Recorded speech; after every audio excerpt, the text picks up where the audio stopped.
নমস্কার। কথায় কথায় কথামৃত অনুষ্ঠানের ৮৬তম পর্বে আপনাদের স্বাগত।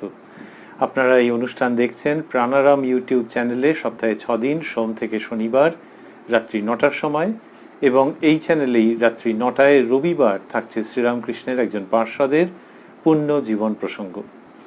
আমরা রয়েছি শ্রী শ্রী রামকৃষ্ণ কথামৃততে ১১ই মার্চ ১৮৮৩ প্রসঙ্গে, যেদিন শ্রীরামকৃষ্ণের পুণ্য জন্মতিথি এবং জন্ম মহোৎসব, সেই দিনের প্রসঙ্গ আমরা শুনছি বিগত কয়েকটি অনুষ্ঠানে। আমরা আগের দিনকে যতটা অবধি শুনেছিলাম সেইখানে পেয়েছি যে শ্রীরামকৃষ্ণ ওই সকালবেলায় তার ওখানে যে দক্ষিণেশ্বরে যে ভক্তেরা সমবেত হয়েছেন, এবং সেখানে শ্রীরামকৃষ্ণ সকালবেলায় স্নান করে তারপরে মা কালীর মন্দিরে গেছেন। ফেরার পথে বিষ্ণু মন্দির, মহাদেবের উদ্দেশ্যে প্রণাম, এইসব করে এসেছেন। তারপরে পশ্চিমের বারান্দায় একজন ভক্তের সঙ্গে কথা বলেছেন, তাকে উপদেশ প্রদান করেছেন। এই সব প্রসঙ্গ আমরা ছিলাম তার মধ্যে। তারপরে ওই বিশেষ দিনটি, ওই জন্ম মহোৎসবের আনন্দ ঘন দিনটি, সেখানে কি হলো সেটিতে আমরা আজকে প্রবেশ করব শ্রী শ্রী রামকৃষ্ণ কথামৃততে, যার সূচনায় কথামৃতকার শ্রীযুক্ত মহেন্দ্রনাথ গুপ্ত বা শ্রীম উদ্ধৃত করছেন, তব কথামৃতং তপ্ত জীবনং কবিভিরীড়িতং কল্মষাপহং শ্রবণ মঙ্গলং শ্রীমদাততং ভুবি গৃণন্তি ইয়ে ভূরিদা জনাঃ। এইবার ঠাকুর শ্রীরামকৃষ্ণ ভক্ত সঙ্গে ঘরের উত্তর পূর্ব বারান্দায় আসিয়াছেন। ভক্তদের মধ্যে দক্ষিণেশ্বরবাসী একজন গৃহস্থ বসিয়া আছেন। তিনি গৃহে বেদান্ত চর্চা করেন। ঠাকুরের সম্মুখে শ্রীযুক্ত কেদার চাটুর্যের সঙ্গে তিনি শব্দ ব্রহ্ম সম্বন্ধে কথা কহিতেছেন। তো বললেন, কেদারনাথ চট্টোপাধ্যায় মহাশয়ের কথা বললেন, যে ঠাকুরের সামনে কেদারনাথ চট্টোপাধ্যায়, তার কথা আগে এসেছে, সেই কেদারবাবুর সঙ্গে ওই দক্ষিণেশ্বরবাসী গৃহস্থ তিনি শব্দ ব্রহ্ম সম্বন্ধে কথা বলছেন। এটি ঘটছে শ্রীরামকৃষ্ণের ঘরের উত্তর পূর্ব বারান্দায়। তার মানে আমরা জানি যে মা শারদার ঘরের দিকে, নহবতের দিকে যেতে গেলে ডান দিকে যে ঘরটি, ডান দিকে যে টানা বারান্দাটি পড়ে, অন্যভাবে ভাবতে গেলে ঠাকুরের ঘরের সঙ্গেও একটি দরজার মাধ্যমে এই বারান্দাটি যুক্ত। তো ওই যে দক্ষিণ পূর্বে, উত্তর পূর্বের টানা বারান্দা, সেইখানটির কথা বলছেন, যে সেইখানে ঠাকুর এসছেন। এবার দক্ষিণেশ্বরবাসী গৃহস্থ তিনি শ্রীযুক্ত কেদার চট্টোপাধ্যায়ের সঙ্গে বসে শব্দ ব্রহ্ম সম্বন্ধে কথা কহিতেছেন। দক্ষিণেশ্বরবাসী, এই অনাহত শব্দ সর্বদা অন্তরে বাহিরে হচ্ছে, এই কথা তিনি বলছেন। এই যে শব্দ ব্রহ্ম, যারা এই মত পথের অনুসারী, বিশ্বাসী, তাদের বক্তব্য কি, যে একটি শব্দ আছে, সেটি মূল, সেটি সব কিছু, তারই মধ্যে জগৎ প্রপঞ্চ। এবং এই শব্দ অন্য শব্দের সঙ্গে তফাৎ কিসে?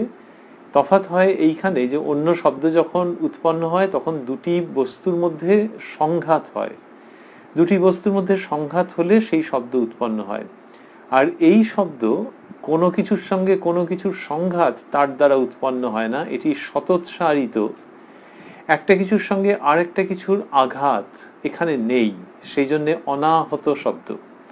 যেটি আহত নয়, কেউ একটি আরেকটি দ্বারা আহত হয়েছে, অর্থাৎ দুটির মধ্যে সংঘর্ষ হয়েছে, এইভাবে করে শব্দ উৎপন্ন হয়নি, সেই জন্য এটিকে অনাহত শব্দ বলা হচ্ছে। এই শব্দ নিয়ে চর্চা আছে, তত্ত্ব আছে, জীবনযাপন আছে। তো সেই যে তত্ত্ব, অনাহত শব্দ, সেই শব্দই ব্রহ্ম, এই যে ভাবনা, সেই প্রসঙ্গটি তুলছেন দক্ষিণেশ্বরবাসী গৃহস্থ মানুষটি, এবং বলছেন এই অনাহত শব্দ সর্বদা অন্তরে বাহিরে হচ্ছে। তাহলে ওই পথের যারা যোগ সাধনাকারী বা যোগী, তারা ওই শব্দে, ওই শব্দটিকে আবিষ্কার করে, ওই শব্দটিকে নির্ণয় করে তাতে স্থিত থাকতে চান। তো শ্রীরামকৃষ্ণের কাছে তিনি ওই রকম বললেন যে এই অনাহত শব্দ সর্বদা অন্তরে বাহিরে হচ্ছে, যেটিতে শ্রীরামকৃষ্ণ তার মতো করে কিছু সংযোজন করছেন, বা এই ভাবনাটিকে যেন তার মতো করে তিনি পরিবর্তিত করে আনছেন, একটু হালকা পরিবর্তনের মধ্যে দিয়ে আনছেন। বলছেন, মাস্টারমশাই লিখছেন, শ্রীরামকৃষ্ণ, শুধু শব্দ হলে তো হবে না, শব্দের প্রতিপাদ্য একটি আছে। তোমার নামে কি শুধু আমার আনন্দ হয়? তোমায় না দেখলে 16 আনা আনন্দ হয় না। তো ওই যে ব্রহ্ম, এটি ঘুরে ফিরে কথামৃতের মধ্যে আসছে। আর আমরা ভাবছি কি সুন্দর পরিবেশ, যে ঠাকুর শ্রীরামকৃষ্ণের জন্মতিথি, আর সেই দিনে উত্তর পূর্বের বারান্দায় একজন ভক্ত, তিনি বসে কেদার চট্টোপাধ্যায় মহাশয়ের সঙ্গে কথা বলছেন, শ্রীরামকৃষ্ণ সেইখানে উপস্থিত হচ্ছেন।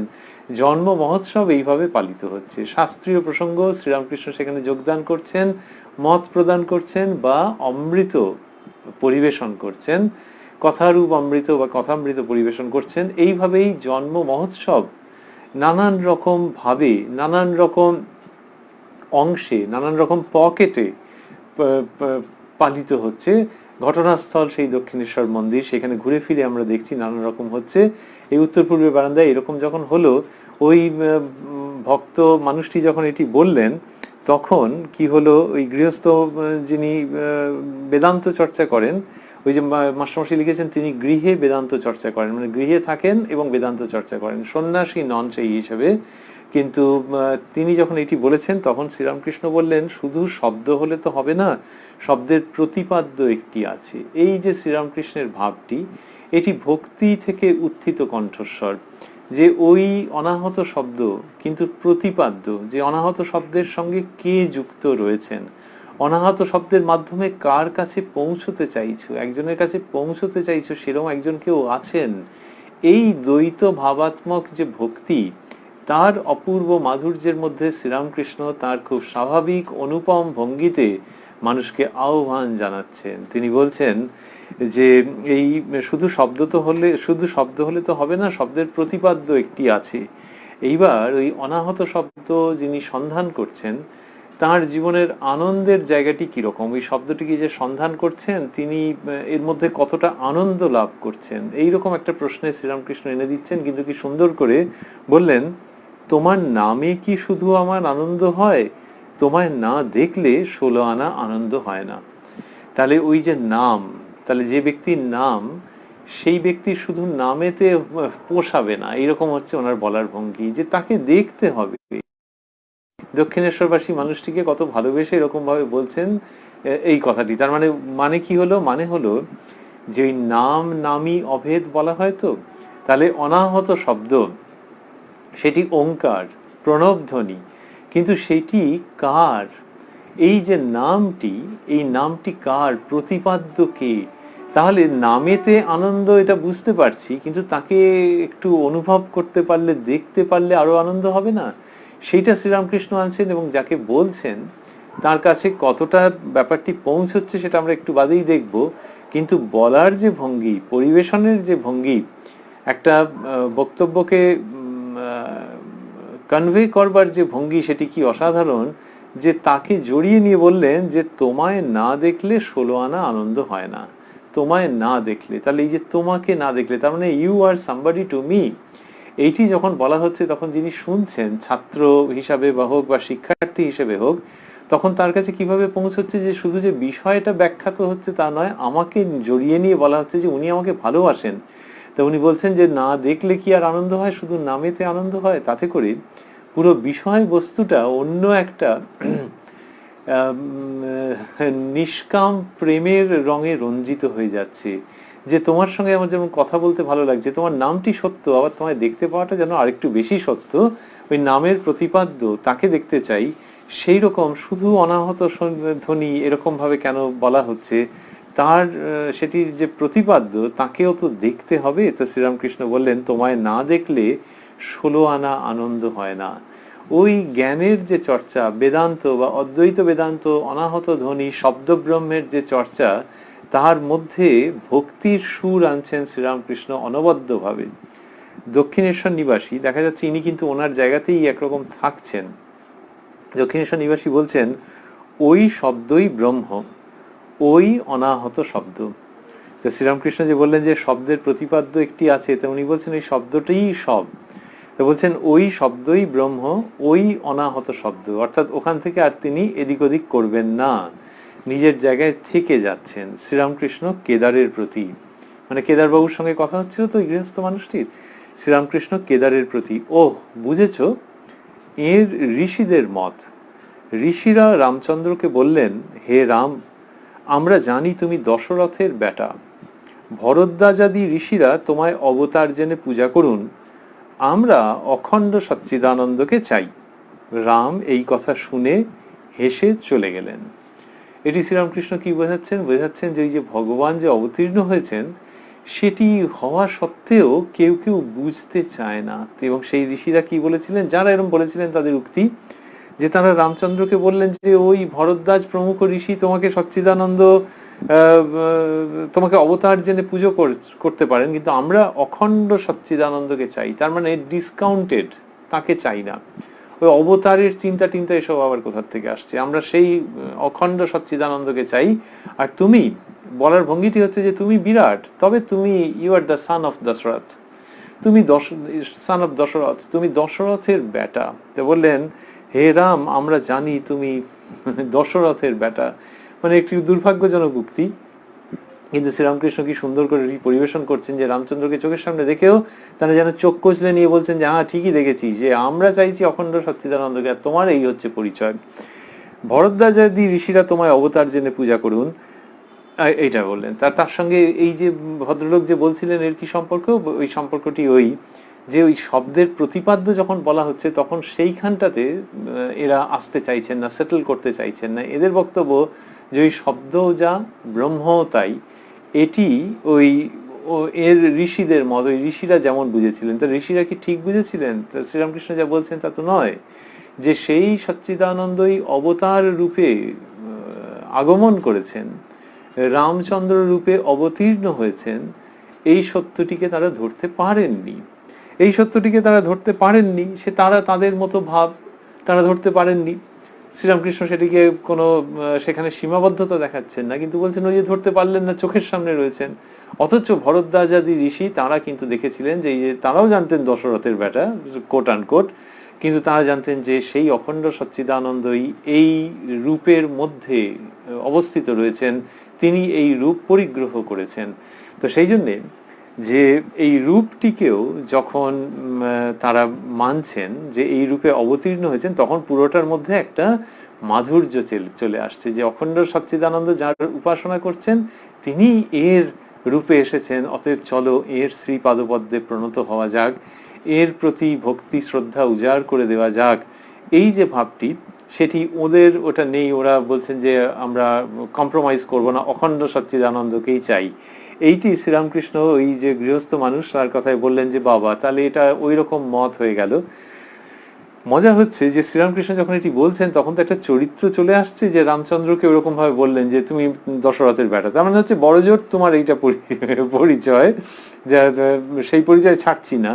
এটি রামচন্দ্রকে বললেন, যে রামচন্দ্রকে শ্রীরামকৃষ্ণের বক্তব্য অনুযায়ী যে ভরদ্বাজাদি ঋষি তারা চিনে ফেলেছেন, যে অবতার রূপে তিনি এসেছেন। তাহলে এই ঋষিরা যখন এটা বললেন তখন রামচন্দ্রের প্রতিক্রিয়া কি? শ্রীরামকৃষ্ণ বলছেন রাম এই কথা শুনে হেসে চলে গেলেন। এইটি গল্পের মধ্যে আবার কি সুন্দর একটা জায়গা রয়েছে, আমরা অন্য কোনো শব্দ পাচ্ছি না, ভদ্রতা। যে এরা যখন ধরতে পারেননি তখন পারেননি, রামচন্দ্র হেসে চলে গেলেন, তিনি নিজের থেকে কোনো মন্তব্য করলেন না, বা ভাবনার মধ্যে যে আপাত সীমাবদ্ধতা সেসব ধরিয়ে দেওয়ার জন্য কিছুমাত্র ব্যস্ত হলেন না। তিনি ভগবান, তিনি অবতার, সেই জন্যই এইটি। কিন্তু এর মধ্যে একটা খুব মানবীয় বাউন্ডারি আছে, মানবীয় একটা সীমারেখা আছে, যে রামচন্দ্র এরকম হেসে চলে গেলেন। এইবার যখন ওই ঋষিদের কথাটা বলা হয়েছে তখন কেদারবাবু বলছেন ঋষিরা রামকে অবতার জানেন নাই, ঋষিরা বোকা ছিলেন, তার মানে ধরতে পারেননি, এরকম ভাবে বলছেন। শ্রীরামকৃষ্ণ গম্ভীর ভাবে, আপনি এমন কথা বলো না, তখনকার দিনের ভাষা, বলছেন আপনি এমন কথা বলো না, যার যেমন রুচি, আবার যার যা পেটে সয়। একটা মাছ এনে মা ছেলেদের নানা রকম করে খাওয়ান। এই বলে শ্রীরামকৃষ্ণ প্রসঙ্গের মধ্যে এলেন। ওই যে ঋষিরা বোকা ছিলেন ওইটা যে বলছেন, শ্রীরামকৃষ্ণ এটা মানতে চাইছেন না, যে না, ওই কার কোন পথ দিয়ে গিয়ে কিভাবে বস্তু লাভ হবে সেটা জানা নেই। সুতরাং এই যে শব্দটা ব্যবহৃত হলো এটা ঠিক হলো না, এই শব্দটা হবে না, এটা হবে না, তার জন্য তিনি ওটাকে অনুমোদন করছেন না এবং গম্ভীরভাবে বলছেন আপনি এমন কথা বলো না, যার যেমন রুচি বলে ওই প্রসঙ্গ আনছেন মায়ের। কি বললেন? তার আগে বললেন পেটে সয় বলে বলছেন একটা মাছ এনে মা ছেলেদের নানা রকম করে খাওয়ান, কারুকে পোলাও করে দেন কিন্তু সকলের পেটে পোলাও সয় না, কারুকে পোলাও করে দেন কিন্তু সকলের পেটে পোলাও সয় না, তাই তাদের মাছের ঝোল করে দেন, যার যা পেটে সয়। আবার কেউ মাছ ভাজা মাছের অম্বল ভালোবাসে, সকলের হাস্য, যার যেমন রুচি। এই কথা শ্রীরামকৃষ্ণ বলছেন, বললেন যে পোলাও সকলের পেটে সয় না, তাই মাছের ঝোল, মাছ ভাজা মাছের অম্বল ভালোবাসে, এরকম ভাবে বলছেন। তো বলতে সবাই হেসে ফেলেছেন, আর শ্রীরামকৃষ্ণ বলছেন যার যেমন রুচি। সবাই হেসে ফেললেন কিরকম? সকলের হাস্য। মনে হয় শ্রীরামকৃষ্ণের বাচন ভঙ্গির মধ্যে, পরিবেশন শৈলীর মধ্যে এমন একটা কিছু ছিল যে সবাই হেসে ফেলছেন। ওই যে যখন তিনি বলছেন কারুকে পোলাও করে দেন কিন্তু সকলের পেটে পোলাও সয় না, এই মনে হয় এমন একটা ভঙ্গিতে তিনি বলতেন, সেই জন্য এরকম হচ্ছে। তাই তাদের মাছের ঝোল করে দেন, তার মানে এরা ঝোলেতেই ব্যাস, আর উঠতে যেও না। তো এরকম একটা কিছু ভঙ্গি ছিল, কিন্তু বক্তব্যটি খুব সিরিয়াস।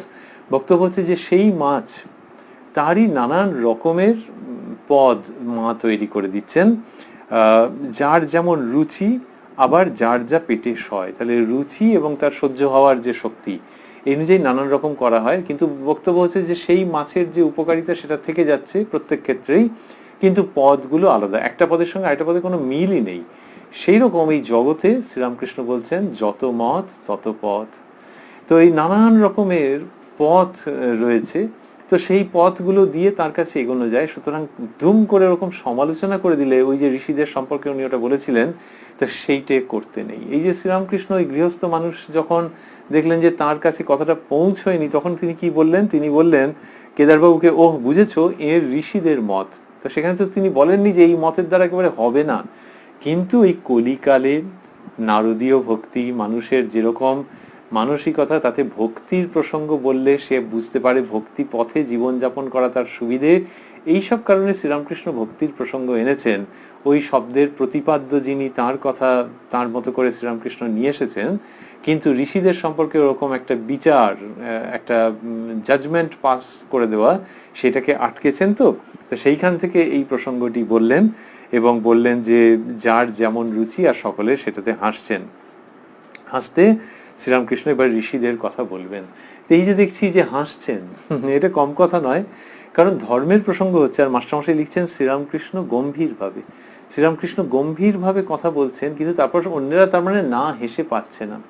যখন ওই পোলাও, তারপরে অম্বল, এই সমস্ত বলেছেন, মাছ ভাজা মাছের অম্বল, মাছের ঝোল, তো এইসব নানান রকম যে বলেছেন, তখন না হেসে পারেননি। সকলে হেসেছেন এবং শ্রীরামকৃষ্ণেরও নিশ্চয়ই তাতে প্রচন্ড সম্মতি ছিল। কি আমাদের ভাবছি যে কি সুন্দর যে জন্মতিথি এবং জন্ম মহোৎসব, সেই দিনকে কি খাওয়া দাওয়া হবে। আমরা আগে অনুষ্ঠানে বলছিলাম যে এমন কিছু এলাহি বন্দোবস্ত হবে বলে তো মনে হয় না সেই সময়তে, কিন্তু এই যে শ্রীরামকৃষ্ণ মাছের কথা বলছেন এবং তার দ্বারা তিনি বোঝাচ্ছেন যে নানান রকম আছে, এটাও তো একটা ভোজ। মাছের নাম উচ্চারিত হচ্ছে বলে ভোজ নয়, মাছের প্রসঙ্গ থেকে যাচ্ছে, কিন্তু ভোজ এই জন্যে যে জগতে নানান রকম আছে, সেই সবগুলোকে গ্রহণ করতে শেখা, সেই সবগুলোর মধ্যে সত্য আছে এটি ধরে নিয়ে আনন্দ করতে শেখা, সেই সবগুলিকে আপন করতে চেষ্টা করা এবং তাদেরকে আপন ভেবে নতুন জীবন বোধে উন্নীত হওয়া, এটা তো একটা মহাভোজ। শ্রীরামকৃষ্ণ যখন বলছেন যে দেখো এক একজনের এক এক রকম রুচি, এক একজনের এক এক রকম পেটে সয়, সেই জন্য নানান রকম রয়েছে, তাহলে এটি ভাবলে কি চমৎকার যে জগৎ জুড়ে নানান রকম ভাবে ধর্মের সাধনা হচ্ছে। আর তুমি যেরকম ভাবে ধর্মের সাধনা করো, হয়তো একটু সফিস্টিকেশন আছে তার মধ্যে, এটা আছে ওটা আছে, আর একজনকে নেই সে কিরকম একেবারে জঙ্গলের পদ্ধতিতে যেন তারা করে, কিন্তু তাই বলে কখনো ওরকম ভাবে ভেবো না যে তারটাতে হবে না তোমারটাতে হবে। কারণ ওই মা নানান রকম রেখেছেন যার যেরকম রুচি, কিন্তু ওই মাছ খেলে যেমন সকলের একই রকম পুষ্টি, এইগুলোতে যদি কেউ আন্তরিক ব্যাকুলতা নিয়ে ওগুলো অনুসরণ করে, শ্রীরামকৃষ্ণ বিভিন্ন সময় এটি বলেছেন, তাহলে প্রত্যেকেই একই জায়গাতে পৌঁছবে। এইটি বলা মানে জগৎ জুড়ে ভোজ সভায় আহ্বান জানানো, ভোজ সভায় আহ্বান জানানো। যারা ফুটবল খেলতে ভালোবাসেন, ক্রিকেট খেলতে ভালোবাসেন, বা ফুটবল দেখতে ক্রিকেট দেখতে ভালোবাসেন, হয়তো ট্রেনে করে যাচ্ছেন, ট্রেনটা একটু আস্তে আস্তে আস্তে আস্তে যাচ্ছে, আর ওখান দিয়ে দেখা যাচ্ছে যে একটা মাঠ, ছেলেগুলো সব খেলছে, আর ট্রেনটা হয়তো ওখানে দাঁড়িয়েই পড়লো বা খুব আস্তে আস্তে যাচ্ছে। যিনি খেলা ভালোবাসেন তিনি করে হাঁ করে দেখবেন যে আচ্ছা ওই তো উইকেট, ওই এই আউট হয়ে গেল, এটা ওটা, অথবা ওই যা গোল হয়ে গেল, না গোলটা আটকে দিয়েছে, এসব দেখে তিনি আনন্দ করবেন। ওই ছেলেগুলোকে কিচ্ছু চেনেন না, এটা কোন জায়গায়, এমনকি কোন রাজ্য হয়তো খেয়াল করেননি, কিন্তু ওই খেলাটা দেখতে খুব ভালো লাগছে, খুব ভালো লাগছে। যে ছেলেগুলোকে চিনি না, কিন্তু খেলাটা তো খেলা তো পছন্দ করি, স্পোর্টস লাভার, তো তার জন্য তার খুব ভালো লাগছে ওটা দেখতে, যে এরা এদের মতো করে খেলছে। তো সেই যে ফুটবল খেলছে বা ক্রিকেট খেলছে, ওরা কি সব নিয়ম টিয়ম মেনে খেলছে নাকি? সব নিয়ম ঠিক ঠিক মতো পালিত হচ্ছে? অসম্ভব।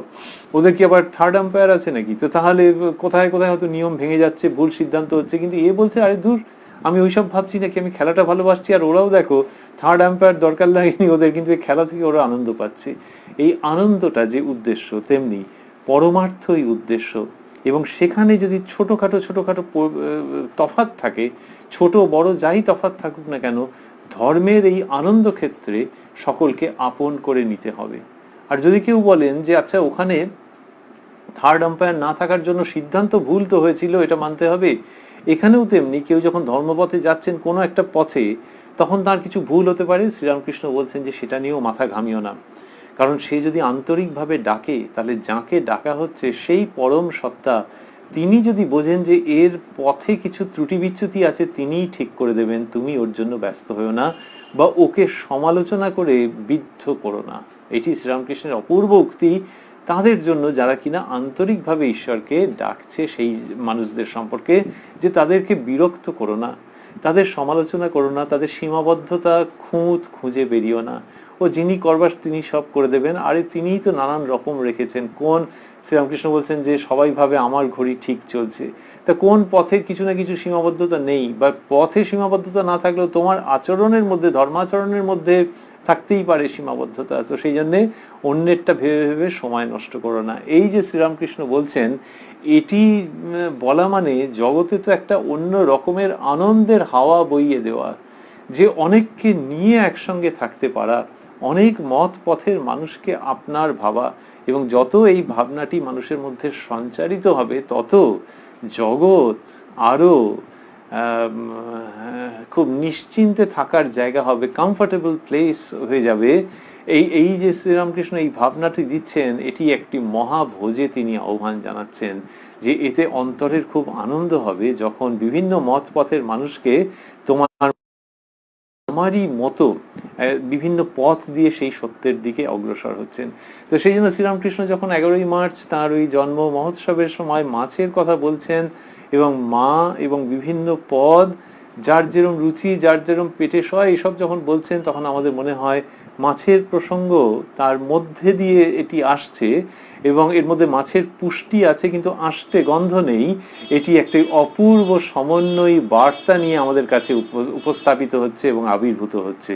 তো শ্রীরামকৃষ্ণ সেই রকম প্রসঙ্গ করলেন, করে তারপর বলছেন এই ঋষিদের কথায় রয়েছেন, বলছেন ঋষিরা জ্ঞানী ছিলেন, তাই তারা অখণ্ড সচ্চিদানন্দকে চাইতেন।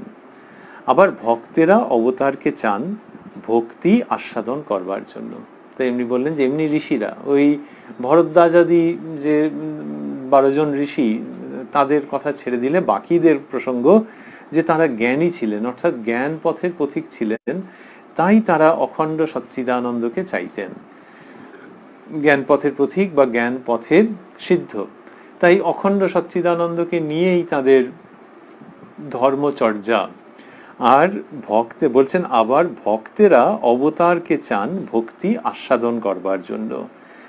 এই ভক্তের অবতারকে চান, সেই জন্য ভরদ্বাজ প্রমুখ ঋষি তারা রামচন্দ্রকে দর্শন করে তাদের খুব আনন্দ, তারা জানেন যে তিনি অবতীর্ণ হয়েছেন। এই যে অবতারের প্রসঙ্গ, এটি যখন এসে যাচ্ছে, তখন শ্রীরামকৃষ্ণ কি সুন্দর করে বোঝাচ্ছেন, বলছেন যে ওই যে বললেন আবার ভক্তেরা অবতারকে চান ভক্তি আস্বাদন করবার জন্য, তারপরেই বলছেন তাকে দর্শন করলে মনের অন্ধকার দূরে যায়, তাকে দর্শন করলে মনের অন্ধকার দূরে যায়।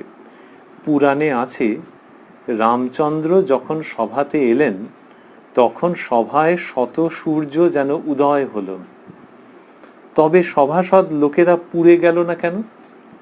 তার উত্তর, তাঁর জ্যোতি জড় জ্যোতি নয়, সভাস্থ সকলের হৃৎপদ্ম প্রস্ফুটিত হলো, সূর্য উঠলে পদ্ম প্রস্ফুটিত হয়।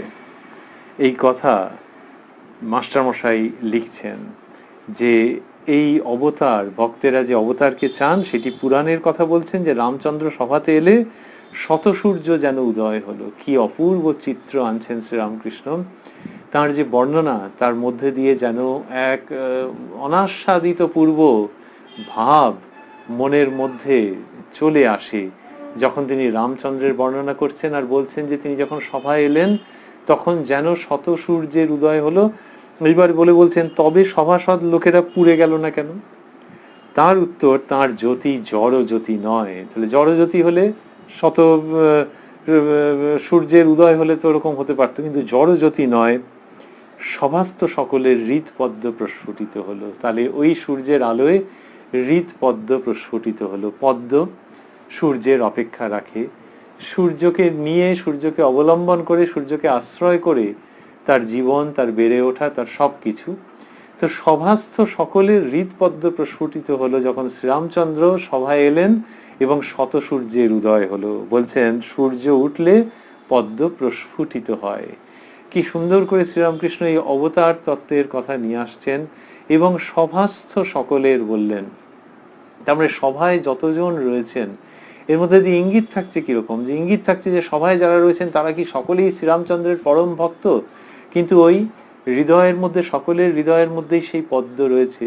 এবং এবার যখন সত্য সূর্যের আবির্ভাব হচ্ছে তখন সেই পদ্ম বিকশিত হয়ে যাচ্ছে, তিনি জানুন বা না জানুন, এই তো অবতারের ক্রিয়া।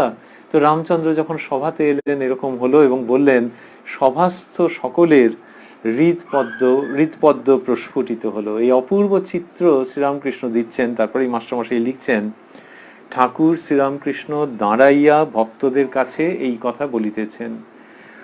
ওই যে উত্তর পূর্বের বারান্দা, সেখানে এরা দুজন বসে আলাপ করছিলেন, তো শ্রীরামকৃষ্ণ দাঁড়িয়ে দাঁড়িয়ে এই কথাটি বলেছেন। বলিতে বলিতেই একেবারে বাহ্য রাজ্য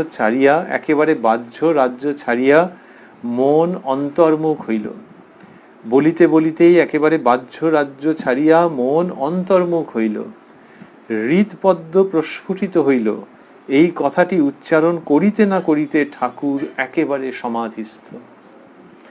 তা বলছেন যে এই যে দাঁড়িয়ে দাঁড়িয়ে কথা বলছিলেন, ওই দুজনের যে কথাবার্তা তার মাঝখান থেকে উনি ওটাকে নিয়েছেন, পিক আপ করে নিয়েছেন, নিয়ে সেখানে যে কথা বলছেন তার মাঝখানে কথার মধ্যে যে ছিল যে সূর্য উঠলে পদ্ম প্রস্ফুটিত হয়, ওইখানটাতে কি হয়েছে, যেই তিনি এখানে বলেছেন ওই হৃৎপদ্ম প্রস্ফুটিত হইল, এই কথাটি ওই যে বলেছেন সভাস্থ সকলের হৃৎপদ্ম প্রস্ফুটিত হলো, এই কথাটি উচ্চারণ করিতে না করিতে ঠাকুর একেবারে সমাধিস্থ। তাহলে এই রামচন্দ্রের ভাব এবং সকলের হৃৎপদ্ম প্রস্ফুটিত হচ্ছে, এইটি উচ্চারণ করিতে না করিতে। কি সুন্দর মাস্টারমশাই যে চিত্র দিচ্ছেন। তার মানে ঠাকুর পুরোটা বলে উঠতে যেন পারলেন না, বোঝা গেল।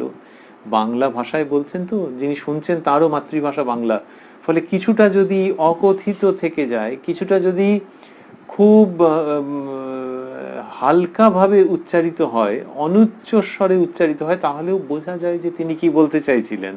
তো সেরকম ভাবে শ্রীরামকৃষ্ণ যখন বলেছেন মাস্টারমশাই সেটি ধরে নিয়েছেন, কিন্তু বলছেন যে এই কথাটি উচ্চারণ করিতে না করিতে ঠাকুর একেবারে সমাধিস্থ। কোন কথাটি? হৃৎপদ্ম প্রস্ফুটিত হলো। এই যে কথা শ্রীরামকৃষ্ণ এটা বলতে বলতে, তার মানে তার ভেতরে ওই রকম ভাবটি হচ্ছে, সেই ভাবটি হচ্ছে বলে তার ওই রকম মনে হচ্ছে যে ওই যে রামচন্দ্র, এবং সেই জন্য ভেতরে হৃৎপদ্ম প্রস্ফুটিত হচ্ছে। এই ভাবটি হওয়ার সঙ্গে সঙ্গে শ্রীরামকৃষ্ণের মনে অন্য ভেতরে একেবারে অন্য রকমের ভাবের উদ্দীপন হয়ে যাচ্ছে। অন্যরকম ভাবে মানে তিনি সবসময় ওটিতে আছেন, তবুও বিশেষভাবে উদ্দীপন হচ্ছে। আমরা যখন ভাবছি হৃৎপদ্ম প্রস্ফুটিত হচ্ছে শ্রীরামচন্দ্রের শুধু আগমন মাত্রে, তখন আমাদের স্বামী বিবেকানন্দের কথা মনে পড়ছে, যিনি ধর্ম সম্বন্ধে ইংলিশ চিঠিতে কি সুন্দরভাবে লিখেছেন, religion is the manifestation of the divinity already in man. Man মানে man and woman, both human. এটাই তো স্বামীজি বুঝিয়েছেন বিভিন্নভাবে। তো ডিভিনিটি অলরেডি ইন ম্যান, তার মানে হৃদপদ্ম সেটি আছেই, তুমি বোঝো না বোঝো, স্বীকার করো না করো, সমর্পণ করো বা সংগ্রাম করো, যাই করো না কেন এই ধারণাটির সঙ্গে ওটি আছেই আছে, হৃদপদ্ম রয়েছে, ডিভিনিটি অলরেডি আছে। তো ধর্ম হচ্ছে সেটির বিকাশ, ফুটে ওঠা, প্রস্ফুটিত হওয়া। Once again, religion is the manifestation of the divinity already in man. তো ওই যে ডিভিনিটি রয়ে গেছে তারই প্রকাশক এই পদ্ম, সেই পদ্ম স্টেশন, পদ্ম প্রস্ফুটিত হচ্ছে, সেটি ধর্ম, সেটি শ্রীরামচন্দ্রের সভায় আসা।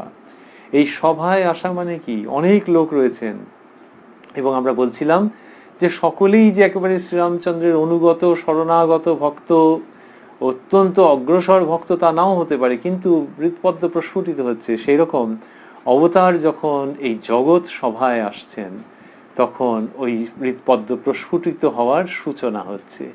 হৃদপদ্ম প্রস্ফুটিত হওয়ার সূচনা হচ্ছে, যারা এই ফুল নিয়ে কাজ করেন, পদ্ম ফুল নিয়ে কাজ করেন, তারা জানেন যে এক একটি এক এক রকম সময়তে প্রস্ফুটিত হয়। তো কেউ আগে হচ্ছে, কেউ পরে হচ্ছে, কিন্তু অবতারের আগমন মানেই এই জগৎ জুড়ে সেই সম্ভাবনার সূচনা হয়ে যাচ্ছে। তো সেটি স্বামী বিবেকানন্দ কত রকম ভাবে বলেছেন। এক জায়গায় বলছেন মহা টাইডাল ওয়েভ আসছে শ্রীরামকৃষ্ণের আগমনের প্রসঙ্গে। তো ওই যখন অবতার আসেন তখন ওটি হয়, এবং শ্রীরামকৃষ্ণ যখন আবির্ভূত হচ্ছেন তখন জগৎ সভাস্থ সকলের হৃদপদ্ম প্রস্ফুটিত হওয়ার সূচনা হচ্ছে। আমাদের ভাবতে ভালো লাগছে।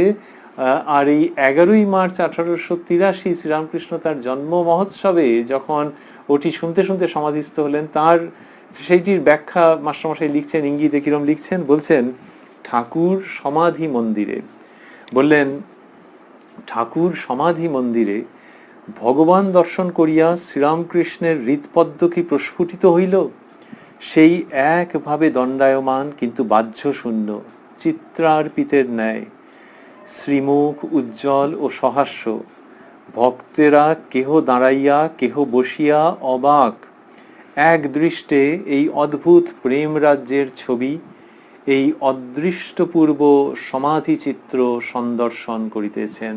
এই কথা বললেন যে এরকম হচ্ছে। কি হলো, যে ঠাকুর সমাধি মন্দিরে, এই সব শব্দ যে মাস্টারমশাই ব্যবহার করেছেন, আমরা কৃতজ্ঞ, আমাদের কৃতজ্ঞতার শেষ নেই যে কি সুন্দর একটি শব্দ তিনি ব্যবহার করলেন। বললেন ঠাকুর সমাধি মন্দিরে, খালি পায়ে দাঁড়িয়ে আছেন উত্তর পূর্বের বারান্দায়, হাওয়া দিচ্ছে, একটা উন্মুক্ত জায়গা, একটা কোনো ঢাকা ঘেরা একটা মন্দিরের মতো তো নয়, একটা বারান্দা।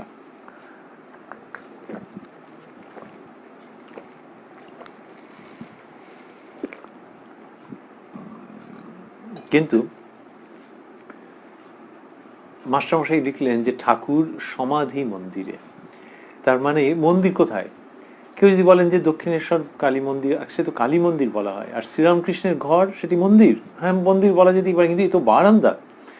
তাহলে ঠাকুর সমাধি মন্দিরে দুরকম মানে হতে পারে। একটি হচ্ছে যে তিনি যে স্থানে ওইভাবে সমাধিস্থ হচ্ছেন সেটি মন্দিরে পরিণত হচ্ছে। তিনি ওই বারান্দায় থাকুন, নেমে পথে এসে দাঁড়ান, গড়ের মাঠে যাওয়ার পথে বা ওইখানে হোক, তিনি যেখানে সমাধিস্থ হচ্ছেন সেটি মন্দিরে পরিণত হচ্ছে, এবং সেটি সমাধি মন্দির। এটি একটি। আরেকটি হতে পারে যে ঠাকুর শ্রীরামকৃষ্ণের অন্তঃকরণ, সেটিকে বলা হচ্ছে যে সেই সমাধি মন্দির যেটি 24 ঘন্টা 7 দিন সেই মন্দিরের দরজা খোলা, সেখানে শ্রীরামকৃষ্ণ বিশেষভাবে অবস্থান করছেন। একটু আগে তিনি কি হয়েছে, তিনি এই কেদার বাবু আর দক্ষিণেশ্বরবাসী যে গৃহস্থ মানুষ, এদের সঙ্গে কথা বলছিলেন, তার মানে মনটা একটু তাদের দিকে ছিল, কিন্তু এখন কি হয়েছে, সমাধিস্থ হয়ে গেছেন। এই কথাটি উচ্চারণ করিতে না করিতে ঠাকুর একেবারে সমাধিস্থ। তাহলে তিনি কোথায়? অন্তরে। অন্তরে মানে ঠিক কোথায়? সমাধি মন্দিরে। তো মাস্টারমশাই এই সব শব্দ কি অপূর্বভাবে এবং সকলের অনুধ্যানের জন্য শ্রীরামকৃষ্ণের কৃপায় স্থাপন করে গেছেন, এই শব্দগুলিকে তিনি ব্যবহার করেছেন। এখানে বললেন ঠাকুর সমাধি মন্দিরে। এগুলি মাস্টারমশাইয়ের অসাধারণ অবদান শ্রীরামকৃষ্ণের কৃপায়। বলে বলছেন, ভগবান দর্শন করিয়া শ্রীরামকৃষ্ণের হৃৎপদ্ম কি প্রস্ফুটিত হইল, যে ওই তিনিও অন্তরে যিনি আছেন তাকে দর্শন করে তার কি হৃৎপদ্ম প্রস্ফুটিত হইল, এই কথা বলছেন। তো আমাদের নিজেদের মনে হয় যে দুরকমই হতে পারে। একটি হচ্ছে মাস্টারমশাই যেভাবে বললেন যে ভগবান দর্শন করিয়া শ্রীরামকৃষ্ণের হৃৎপদ্ম কি প্রস্ফুটিত হইল, তাহলে তিনি সাক্ষাৎ ভগবানকে অন্তরে দর্শন করেছেন, দর্শন করে তার হৃৎপদ্ম প্রস্ফুটিত হলো কিনা এটি একটি সম্ভাবনা। আরেকটি হচ্ছে যে ওই যে রামচন্দ্রের কথা বললেন তো, এবং তিনি সভায় প্রবেশ করতে সকলের হৃৎপদ্ম প্রস্ফুটিত হলো, এটি বলতেই একেবারে অন্যরকম ভাবে চলে গেলেন সেই তিনি যিনি একাধিকবার বলেছেন যে রাম যে কৃষ্ণ, ইদানিং এই দেহে সেই রামকৃষ্ণ। তো ঠাকুর শ্রীরামচন্দ্রের কথা বলতে গিয়ে ওই ভাবের মধ্যে চলে যাচ্ছেন, এটি আমাদের ভাবতে ইচ্ছে করে, ভাবতে ভালো লাগে। তো সেটি যেভাবেই ভাবি না কেন মাস্টারমশাই ওইটি দর্শন করছেন এবং ধন্য হয়ে যাচ্ছেন। কিরকম যে ঠাকুর শ্রীরামকৃষ্ণ হৃৎপদ্ম প্রস্ফুটিত হইল এটা বলতে বলতে সমাধিস্থ হয়ে গেছেন। মাস্টারমশাই লিখছেন যে ভগবান দর্শন করিয়া শ্রীরামকৃষ্ণের হৃৎপদ্ম কি প্রস্ফুটিত হইল, সেই একভাবে দণ্ডায়মান কিন্তু বাহ্য শূন্য, চিত্রার্পিতের ন্যায় শ্রীমুখ উজ্জ্বল ও সহাস্য। ওই যে আমরা ভাবছিলাম যে যিনি রাম যিনি কৃষ্ণ, এই দেহে রামকৃষ্ণ, তিনি সমাধি মন্দিরে অবস্থান করছেন এবং শ্রীমুখ উজ্জ্বল ও সহাস্য। কি অপূর্ব সমাধি চিত্র মাস্টারমশাই অঙ্কন করছেন কথামৃততে, যে যিনি দাঁড়িয়ে আছেন দণ্ডায়মান, আবার চিত্রার্পিতের ন্যায়, যে কোনো রকমের কোনো মুভমেন্ট নেই শরীরের মধ্যে, কোনো নড়াচড়া নেই, বাহ্য শূন্য, বাইরের জগতের কোনো জ্ঞান নেই মনে হচ্ছে দেখে, বাহ্য শূন্য। এইরকম যিনি দাঁড়িয়ে রয়েছেন তার মুখখানি কিরকম সেইটি কিন্তু অভাবনীয়। কেউ যদি খুব আড়ষ্ট হয়ে এরকম দাঁড়িয়ে যান, ভাব হয়েছে হয়েছে হয়েছে, কিন্তু দাঁড়িয়ে থাকুন বসে থাকুন, শ্রীরামকৃষ্ণের সমাধি অবস্থায় এইরকমই বর্ণনা মাস্টারমশাই একাধিকবার দিয়েছেন। এখানে তিনি দণ্ডায়মান এবং মাস্টারমশাই লিখলেন শ্রীমুখ উজ্জ্বল ও সহাস্য। উজ্জ্বল ও সহাস্য, সহাস্য বোঝা গেল, উজ্জ্বল, ঔজ্জ্বল্য বাড়লো কি করে, আলাদাভাবে কি আলো পড়েছে নাকি, তা তো নয়, কিন্তু ভেতর থেকে একটা উজ্জ্বল্য বিকীর্ণ হচ্ছে।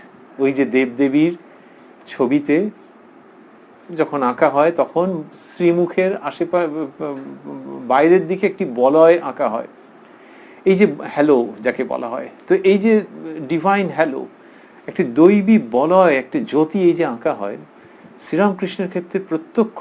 যখন মাস্টারমশাই বলছেন শ্রীমুখ উজ্জ্বল ও সহাস্য, তাহলে তার শ্রীমুখ উজ্জ্বল এবং হাসি মুখ, অথচ তিনি একেবারে মোশনলেস, তিনি ছবির মতো দাঁড়িয়ে রয়েছেন, বাইরের জগতের জ্ঞান নেই।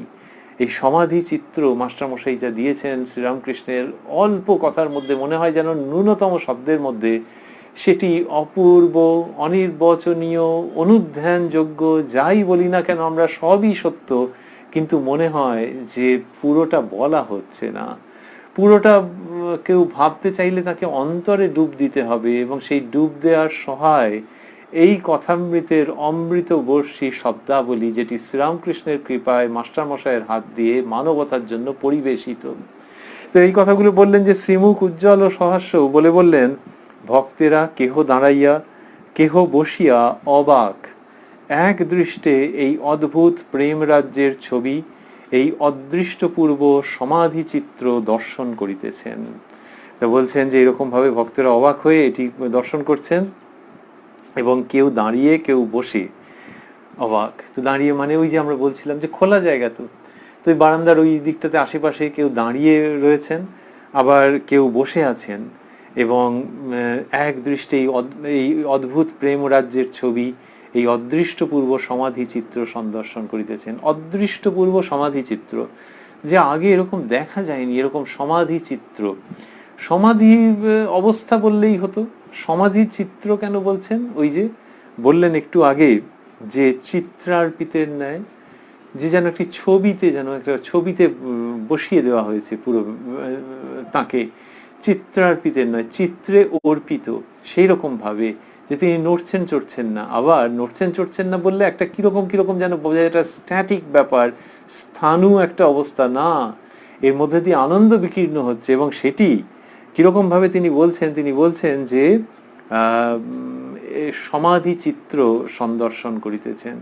এই যে সমাধি চিত্র বলছেন, তার মানে হলো কি, যে এইটি সমাধি এবং এটি একটি চিত্র, এটি একটি ছবির মতো, সেইটা বলতে চাইছেন। এমনিতে লোকে বলে যে আজকে কলকাতার চিত্র কিরকম, কিন্তু সেটা অনেক সময় একটু নিরস নিরস লাগে, যে কিরকম যেন শব্দটাকে ব্যবহার করা হচ্ছে। আচ্ছা ঠিক আছে, চিত্রগ্রাহক প্রতিনিধি দেখাচ্ছেন যে আজকের কলকাতার চিত্রটা কিরকম, সেটা একরকম।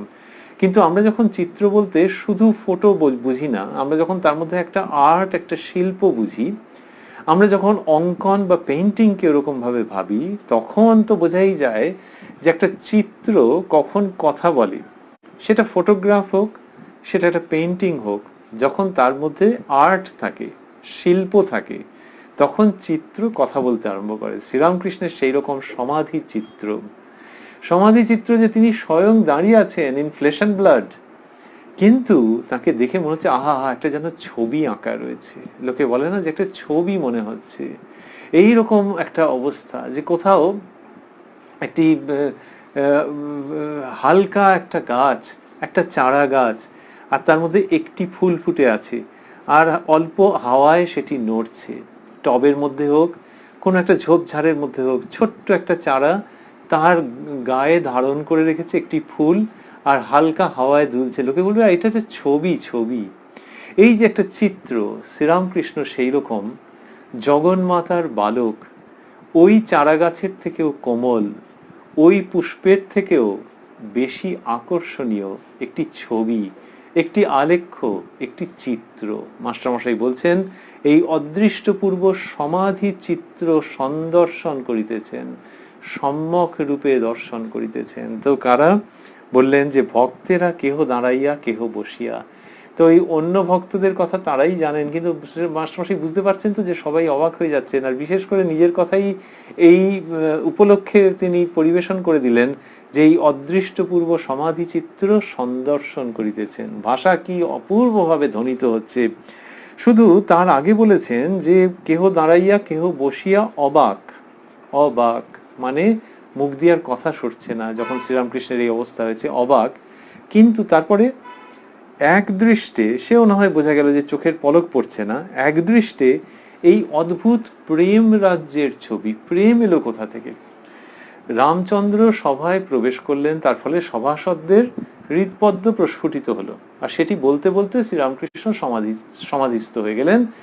বদনমণ্ডল উজ্জ্বল এবং সহাস্য সবটা হলো। এর মধ্যে প্রেম ভালোবাসা কোথা থেকে এলো? সেটি হচ্ছে যে সবটার মধ্যেই প্রেম মাখামাখি হয়ে আছে। এর একটি কণা নেই যেখানে তুমি প্রেমের সম্পর্ক না পাবে। সেটাই বা কি জন্য হচ্ছে? সেটা এই জন্য হচ্ছে যে মাস্টারমশাই তো দেখেছেন যে শ্রীরামকৃষ্ণ প্রেমপূর্ণ, এবং সেটি তার ওই আধ্যাত্মিক ভাবের সঙ্গে সম্পৃক্ত, আধ্যাত্মিক ভাবের সঙ্গে ওতপ্রোত, আধ্যাত্মিক ভাবের থেকে অচ্ছেদ্য।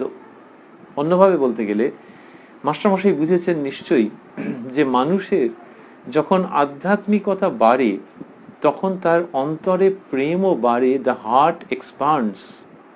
এটা শারীরিক দিক দিয়ে নয়, তাহলে চিন্তার কারণ হয়ে যেতে পারতো হয়তো, কিন্তু সত্যি সত্যি ভেতরে অনেকের জায়গা হয় যাদের আগে জায়গা হতো না। সেই জন্য এই আধ্যাত্মিকতার মধ্যে প্রেম রয়েছে সর্বত্র, সর্বত্র প্রেম রয়েছে। তো এইটি যে ঘটনা, যেমন আমরা যে বায়ুমণ্ডলের মধ্যে রয়েছি, আমরা যে পরিবেশের মধ্যে রয়েছি, সেখানে বায়ু আছে কিনা? উত্তর হচ্ছে যে বায়ু তো আছেই। আমরা যে পরিবেশের মধ্যে রয়েছি সেখানে কোথাও বাড়ি, কোথাও গাড়ি, কোথাও নদী, কোথাও পাহাড়, কিন্তু বায়ু, হ্যাঁ বায়ু তো সর্বত্রই আছে। তেমনি শ্রীরামকৃষ্ণের সমস্ত অস্তিত্ব, তিনি উত্তর পূর্বের বারান্দায় থাকুন, তিনি পশ্চিমের বারান্দায় থাকুন, তিনি বসে থাকুন, তিনি কথা বলুন, তিনি হাঁটুন, যাই করুন না কেন, তিনি প্রেমময়। আমাদের জীবনে বায়ুর যেরকম অস্তিত্ব, শ্রীরামকৃষ্ণের হাঁটা চলার মধ্যে প্রেমের সেরকমের অস্তিত্ব। তাই জন্যে তিনি প্রেমময়, এবং বিশেষ করে এই যখন আধ্যাত্মিকতার একেবারে উত্তুঙ্গ শিখরে তিনি অবস্থিত, সমাধিস্থ হয়ে গেছেন, তখন যেন মনে হচ্ছে সমস্ত শরীর থেকে প্রেম বিকীর্ণ হচ্ছে, উৎসারিত হচ্ছে শতধারে। এটি মাস্টারমশাই নিশ্চয়ই মনে হয়েছে যে এই মানুষকে ভালোবাসতে ইচ্ছে করছে, এর ভালোবাসার থেকে আমার বেরিয়ে যাওয়ার কোনো উপায় নেই, আমি চাইলেও পারবো না। তিনি বলছেন, প্রথম দিকেই বলেছেন যে অন্যত্র কোথাও যাব মনে করলে যাওয়ার উপায় নেই, এর এখানেই চলে আসতে হয়। তো এই সমাধির অবস্থাতে সেই প্রেম যেন একেবারে সূর্যের রশ্মির মতো সেখান থেকে বিকীর্ণ হচ্ছে, কিন্তু পুড়িয়ে দেয় না, ওই হৃৎপদ্ম প্রস্ফুটিত হয়, কাছে টেনে নিয়ে আসে। সেই জন্যে এক দৃষ্টে এই অদ্ভুত প্রেম রাজ্যের ছবি এই অদৃষ্টপূর্ব সমাধি চিত্র সন্দর্শন করিতেছেন।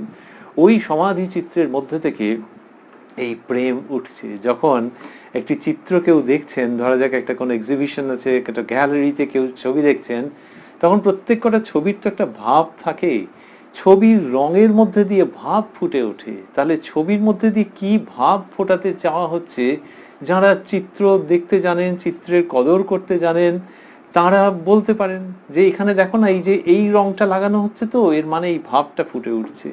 তো শ্রীরামকৃষ্ণের যে সমাধি চিত্র, তার মধ্যে থেকে প্রেমের ভাব ফুটে উঠছে, দেখতে জানতেন মাস্টারমশাই, এবং তিনি সেটি কথামৃতর মধ্যে বিবৃত করছেন। অনেকক্ষণ পরে সমাধি ভঙ্গ হইল, অনেকক্ষণ পরে সমাধি ভঙ্গ হইল। তাহলে ওই যে হৃৎপদ্ম প্রস্ফুটিত হইল, এটি বলতে বলতে শ্রীরামকৃষ্ণের যে সমাধি, মাস্টারমশাই লিখছেন অনেকক্ষণ পরে সমাধি ভঙ্গ হইল, তার মানে ততক্ষণ তিনি দাঁড়িয়েছিলেন। আচ্ছা, দাঁড়িয়ে থাকলে পা ব্যথা হয়ে যাচ্ছে না, না কি রকম ভাবে তিনি দাঁড়িয়ে রয়েছেন? ওই যে মন তো সেই রাজ্যে চলে গেছে, সমাধি মন্দির। সুতরাং দৈহিক কোনো অসুবিধে হচ্ছে না, বা দৈহিক যে কার্যকলাপগুলো সেগুলো আমরা আমাদের স্তর থেকে বুঝতে পারবো না যে কিভাবে কি হচ্ছে, কিন্তু শ্রীরামকৃষ্ণের কথায় মাস্টারমশাই লিখছেন যে অনেকক্ষণ পরে সমাধি ভঙ্গ হইল।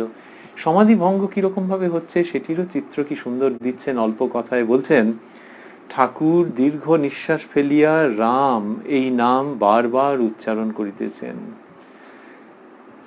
নামের বর্ণে বর্ণে যেন অমৃত ঝরিতেছে।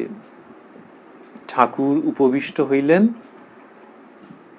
ভক্তেরা চতুর্দিকে বসিয়া এক দৃষ্টে দেখিতেছেন। এবার ঠাকুর বসেছেন, মাটিতে উপবিষ্ট হয়েছেন, ভক্তেরা দেখছেন এক দৃষ্টে, চতুর্দিকে বসিয়া এক দৃষ্টে দেখিতেছেন। আবারও এক দৃষ্টে, অবাক হয়ে গেছেন, তো চোখের পলক পড়ছে না। আর কি হলো, ঠাকুর দীর্ঘ নিঃশ্বাস ফেলিয়া রাম এই নাম বারবার উচ্চারণ করিতেছেন। দীর্ঘ নিঃশ্বাস কেন? ওই এতক্ষণ শ্বাসটা ধরা ছিল, তো ওই এক এক জায়গায় মাস্টারমশাই বলছেন যে যেন ইন্দ্রিয়গুলো কাজে জবাব দিয়ে চলে গেছে, শ্বাস বহিতেছে কি না বহিতেছে। তো এবার যখন দেহের কাজকর্ম আবার আগের মতো হচ্ছে, তখন একটু টানা টানা শ্বাস হচ্ছে। তো এটা হতো শ্রীরামকৃষ্ণের। তা মাস্টারমশাই লিখছেন, ঠাকুর দীর্ঘ নিঃশ্বাস ফেলিয়া রাম এই নাম বারবার উচ্চারণ করিতেছেন। রামের নাম শ্রীরামকৃষ্ণ বারবার উচ্চারণ করছেন। কখন? ওই সমাধি ভঙ্গের পর। কি অপূর্ব দৃশ্য এটি হচ্ছে। তখনও দুপুরের প্রসাদ পাওয়া হয়নি, তার আগে সকালবেলাটা অনেকটা গড়িয়েছে, সেরকম সময় হচ্ছে। উত্তর পূর্বের বারান্দায় শ্রীরামকৃষ্ণ, এবং তিনি ওই উপবিষ্ট হচ্ছেন বা উপবেশন করেছেন, এই রকম সময়কার ঘটনা। ঠাকুর শ্রীরামকৃষ্ণ রাম নাম করছেন, রাম নাম করছেন, এবং বলছেন মাস্টারমশাই যে নামের বর্ণে বর্ণে যেন অমৃত ঝরিতেছে। এ কি করে হয়? দু অক্ষরের নাম, তো তার বর্ণে বর্ণে অমৃত ঝরিতেছে, এ কি অদ্ভুত ব্যাপার। কিন্তু মাস্টারমশাই লিখছেন, তো তো এই যে মাস্টারমশাই লিখছেন, তার মানে কিরকম হচ্ছে। এই মাস্টারমশাই কিন্তু ঠাকুরের কাছে আসার আগে তার এই ধরনের ভাব ভক্তি ছিল, এরকম কোথাও পাওয়া যায় না। তিনি নিজে মুখে কিচ্ছু বলেননি, এইসব যারা তাকে চিনতেন জানতেন তারা এরকম কোনোদিন দেখেননি। মাস্টারমশাই ধর্মভাব ছিল, চৈতন্য চরিতামৃত খুব পড়েছিলেন, বৈষ্ণব সাহিত্য সম্পর্কে গভীর অধিকার ছিল, কিন্তু এই রাম নামে অমৃত ঝরছে বর্ণে বর্ণে, এইরকম তার কোনো প্রতিক্রিয়া, রিয়াকশন পাওয়া যায় না, যতদূর পর্যন্ত লিপিবদ্ধ আছে বা যতদূর জানা যায়। ঠাকুর শ্রীরামকৃষ্ণকে দর্শন করে এবং তার শ্রীমুখ এটি শুনে তার এই যে বলছেন, এটি মনে হয় একেবারে অভিনব মাস্টারমশাইয়ের জীবনের দিক থেকে। আর নামের বর্ণে বর্ণে যেন অমৃত ঝরছে, নাম উচ্চারিত হচ্ছে কোথার থেকে? নাম ভেতর থেকে উচ্চারিত হচ্ছে, ভেতর থেকে মানে ওই সমাধি মন্দির থেকে, হৃদয় থেকে। সুতরাং হৃদয়ের সমস্ত ভাব নিয়ে সেই শব্দ যখন উচ্চারিত হচ্ছে, শুধু শব্দ নয়, সেই সচ্চিদানন্দ ঘন অবতার পুরুষের নাম যখন উচ্চারিত হচ্ছে, তখন ভেতরের সমস্ত ভাব, সমস্ত মাধুর্য, সমস্ত গভীরতা, সমস্ত অন্তরঙ্গতা, সমস্ত পবিত্রতা, সমস্ত আধ্যাত্মিকতা যেন মেখে যাচ্ছে, সেটি দিয়ে যেন জারিত হয়ে যাচ্ছে, হয়ে গিয়ে যখন রাম নাম করছেন, তখন মাস্টারমশাই লিখছেন নামের বর্ণে বর্ণে যেন অমৃত ঝরিতেছে। তাহলে কটি আর বর্ণ, কিন্তু বারবার উচ্চারণ করছেন তো, সেই বর্ণে বর্ণে অমৃত ঝরিতেছে, বর্ণে বর্ণে। সুন্দর শব্দাবলী শ্যামা সঙ্গীতের মধ্যে আছে, আলি পঞ্চাশত বর্ণময়ী বর্ণে বর্ণে নাম ধরে। যে 50টি যে বর্ণ আছে বর্ণমালায়, সেগুলি মা কালীরই নাম। অর্থাৎ অন্যভাবে বোঝানো হচ্ছে যে তিনি সমস্ত কিছু সৃষ্টি করছেন। ওই যে ঠাকুর বলছেন যে এক একজন এক এক রকম ভাবে পাচ্ছেন, ভগবান নানান রকম সৃষ্টি করে রেখেছেন, ভগবান বা ভগবতী। তো মা কালীর যিনি ভক্ত, কি অপূর্ব যে প্রত্যেকে নিজ নিজ পথে যদি নিষ্ঠা নিয়ে থাকে, ওই একই জায়গায় পৌঁছবে, ঠাকুরের এই মহৎ ঘোষণা। তো মা কালীর ভক্ত তিনি কি দেখছেন? তিনি দেখছেন যে এই যে যত কিছু নাম আছে সমস্তটাই মায়েরই নাম, কেননা এইগুলো মায়েরই সৃষ্টি। নাম কোথা থেকে আসে? নাম তো রূপ থেকে আসে। একটা সন্তান যখন শিশু যখন জন্ম নিচ্ছে, তারপর তাকে একটা নাম দেওয়া হলো, যাতে অন্যদের থেকে তফাৎ করতে পারা যায়। আর তাও সেই নাম যদি আবার অন্য কারোরও থাকে, তখন একটু মুশকিল হয়ে যায়। তখন আবার লোকে বলে যে আরে এটা তো অমুকের বাড়ির এই ওই ওই ছেলেটি, আচ্ছা আচ্ছা ও তাহলে ঠিক হলো। কিন্তু ওই নাম দিয়ে তফাৎ করবার চেষ্টা করছে। তাহলে নাম দিয়ে কোথাও কোথাও তফাৎ হচ্ছে, কোথাও কোথাও নাম দেওয়া সত্ত্বেও তফাৎ করতে পারা মুশকিল হচ্ছে, যেহেতু অনেকের একই রকমের নাম, তাহলে আরো কিছু পরিচয়পত্র লাগছে। কিন্তু যেভাবেই ভাবা যাক না কেন, এই যে নাম, একটা নাম একজনের হোক, একটা নাম হাজার জনের হোক, ওই নাম কোথা থেকে এসছে? রূপ থেকে এসছে। এক একটি রূপ আবির্ভূত হয়েছে, তাকে এক একটি নাম দেওয়া হয়েছে। সেই রূপগুলি কোথা থেকে এসছে? মা তোমার কাছ থেকেই এসছে। মা তোমার কাছ থেকে এই সমস্ত জগতের সৃষ্টি, এই রূপ তোমার কাছ থেকে এসছে। সেই জন্য ওই যে নামগুলো, ওই নামগুলো মা তুমি ওদের অধিকারী। আর নামগুলোর মধ্যে কি আছে? নামগুলো তো শব্দ, শব্দের মধ্যে মধ্যে বর্ণ আছে। কালী পঞ্চাশত বর্ণময়ী বর্ণে বর্ণে নাম ধরে। তাহলে এই যে বর্ণে বর্ণে তিনি নাম ধরছেন, সেই রূপ, নাম রূপ সমস্তই মা কালীর অন্তর্গত। এবং ওই যে 50টি বর্ণ তুমি যে পড়ছো, তাহলে এক একটি ভাষায় এক এক রকম বর্ণমালা, 50টি বর্ণ অন্যদের অন্যরকম, কিন্তু ভাবটি একই রকম। সেটি হচ্ছে যে প্রত্যেকটি বর্ণের মধ্যে দিয়ে এই মা কালীর সন্তান বলছেন যে মা তোমারই নাম হচ্ছে। এই যখন বর্ণগুলির অবস্থান, যে সেই বর্ণগুলি ঈশ্বরেরই দ্যোতক বা ঈশ্বরীর রূপের এবং নামের প্রকাশক, প্রথমত নামের এবং সঙ্গে সঙ্গে রূপের প্রকাশক। সেখানে শ্রীরামকৃষ্ণ যখন সমাধির পরে এই জগতে যখন ধীরে ধীরে ফিরছেন, তখন তিনি রাম রাম যখন করছেন, তাতে আর বিস্ময় কি যে এখানে উনি বলেছিলেন 50টি বর্ণই হচ্ছে মা কালীর, আর এখানে তো আবার ওই দুটি বর্ণ, কিন্তু সেই দুটি বর্ণ যখন এই সাধক দেখছেন, তখন এই দুটি বর্ণ আবার সেই অবতারের নাম, তার মধ্যে তো বিশেষত্ব রয়েছে, অবতারের নাম। সুতরাং সেটি যখন উচ্চারিত হচ্ছে, তখন নামের বর্ণে বর্ণে যেন অমৃত ঝরিতেছে। এই কথা মাস্টারমশাই লিখছেন। অপূর্ব একটি চিত্রকে তিনি আনছেন, অপূর্ব একটি ধ্বনি এবং দৃশ্যের সমন্বয়কে তিনি আমাদের সামনে আনছেন। যে ধ্বনি, যেখানে রামের নাম করছেন শ্রীরামকৃষ্ণ, আর দৃশ্য কিরকম না, সমাধি থেকে তিনি ধীরে ধীরে এই জগতে ফিরছেন। তাহলে এই যে চিত্র, তার সঙ্গে ওই ধ্বনি লগ্ন হয়ে রয়েছে। অডিও ভিডিও লোকে এমনি বলে, কিন্তু ওই যে ভিডিও, ওই যে ভিজুয়াল এফেক্ট, তার সঙ্গে এই অডিও, এমনিতে অডিও ভিডিও উচ্চারণ করতে ভালো লাগে, কিন্তু ভিডিওর সঙ্গে অডিও সবসময় ঠিক মতো মিলতে চায় না। যে ভিডিওটা দেখছি তার সঙ্গে অডিওটা ঠিক মতো মিলছে না হয়তো। মাস্টার মশাই দুটোর কোনোটাই তো দেননি। উনি কি একটা ভিডিও দিয়েছেন নাকি একটা অডিও রেকর্ড কিছু দিয়েছেন? MP4 দিয়েছেন না MP3 দিয়েছেন, কিছুই দেননি, কথামৃত লিখেছেন। কিন্তু বা তিনি যেরকম বলতেন যে মাস্টারমশাই মানে কথামৃত তার দ্বারা কথিত, কিন্তু তার মধ্যে যে চিত্র রয়েছে এবং যে ধ্বনি রয়েছে দুটি অদ্ভুতভাবে সিনক্রোনাইজড, দুটি অদ্ভুতভাবে মেল বন্ধনে আবদ্ধ। এই যে শ্রীরামকৃষ্ণ সমাধি থেকে ফিরছেন তার যে চিত্র, তার সঙ্গে তার শ্রীমুখে ওই রাম রাম নাম হচ্ছে, যে এই রামচন্দ্রের নাম হচ্ছে এবং শ্রীরামকৃষ্ণের সমাধি ভাঙছে, এর মধ্যে অদ্ভুত ভিডিও অডিও সিনক্রোনাইজেশন, সেটি কথামৃতের মধ্যে আমরা পাচ্ছি। আর মাস্টারমশাই লিখছেন যে ভক্তেরা চতুর্দিকে বসিয়া এক দৃষ্টে দেখিতেছেন। এই কথা মাস্টারমশাই লিখছেন, কি সুন্দর বর্ণনা চলছে।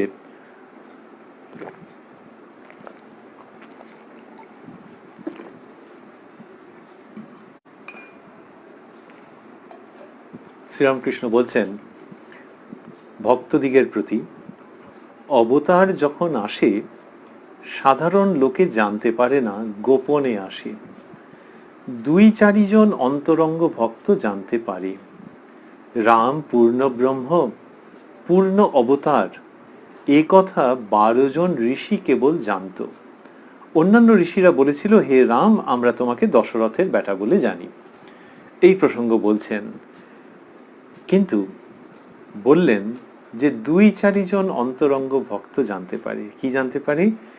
ওই যে অবতার অবতীর্ণ হয়েছেন, সেটি 2-4 জন মাত্র জানতে পারছেন। এইটি শ্রীরামকৃষ্ণ যে বলছেন, আমরা এইরকম জায়গা পড়তে পড়তে আজকে শেষ করব।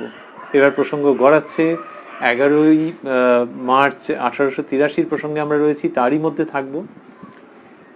দেখা হবে ঠাকুরের কৃপায় আপনাদের সঙ্গে এই কথায় কথায় কথামৃত অনুষ্ঠানে, প্রাণারাম ইউটিউব চ্যানেলে রাত্রি 9টার সময় আগামীকাল। আমরা রয়েছি উদ্বোধন কার্যালয়ের প্রকাশিত শ্রী শ্রী রামকৃষ্ণ কথামৃতের 149 পৃষ্ঠায়। আর এইখানটিতে আজকের দিনের মতো শেষ করতে করতে ভাবছি যে ওই যে মাস্টারমশাই বলছেন, অবতার যখন আসে সাধারণ লোকে জানতে পারে না, গোপনে আসে। শ্রীরামকৃষ্ণের আগমন তো ঠিক সেইভাবে। আর ওই বললেন যে 2-4 জন অন্তরঙ্গ ভক্ত জানতে পারে, অল্প কিছু জানতে পারেন। তো শ্রীরামকৃষ্ণ যখন এসেছেন তাকে তো অবতার বলে সকলে চিনতে পারেননি।